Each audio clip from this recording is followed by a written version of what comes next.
गोलकोंड्याची कुतुबशाही जिंकली, मराठ्यांना आपण उत्तर जाऊन बघू. हम्म. पण औरंगजेब हट्टाला पेटला, त्याला मराठ्यांना संपवायचं. आणि त्याचा असा गोड गैरसमज होता की संभाजी महाराजांना अटक करून किंवा त्यांची हत्या केल्यानंतर मराठ्यांचं राज्य संपेल. हम्म. पण त्याचा हा गोड गैरसमज पुढं 18 वर्ष टिकला. हम्म.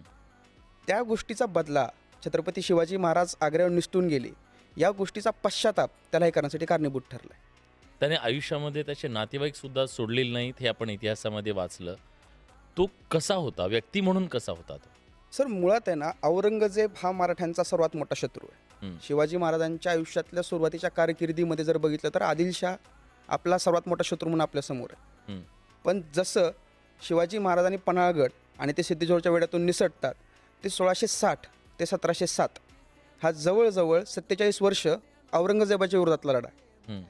हा औरंगजेब एक व्यक्ती म्हणून प्रचंड उपदेश देणारा माणूस होता. हम्म. तो त्याने एवढे उपदेश दिलेत हम्म. की ते वाचून मोटिवेशनल स्पीकर होता तो. मोटिवेशनल स्पीकर सारखा होता तो. हा. पण तो स्वतःच्या स्टेटमेंटला कॉन्ट्राडिक्ट करायचा. हम्म.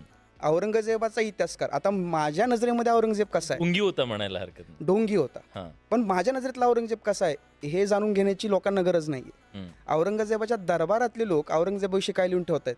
खूप इंटरेस्टिंग आहे ते. काय त्याने ज्यांना इतिहास लिहायला ठेवलेलं होतं, Appoint केलं होतं. अपॉइंट केलेलं होतं, त्यांनी काय म्हटलंय बरं साकी त्याच्याबद्दल? मुस्तेद खान, हम्म. मासिरे आलमगिरीचा लेखक, हा साकी मुस्तेद खान काय म्हणतो की औरंगजेब अतिशय धर्माभिमानी आहे. हम्म. त्याच्या धर्माचा आदर आहे. धर्माने सांगितलेल्या कपड्या धर्म वेडा की धर्माभिमानी? नाही, धर्माभिमानी. बादशाच्या दरबारात काम करतोय, हा, तो हा. टीका कशी करू शकेल. हम्म. तर तो म्हणतोय की औरंगजेब धर्माने सांगून दिलेल्या सगळ्या बंधनांमध्ये राहतो. त्यानं लग्नही 4च केली आहेत.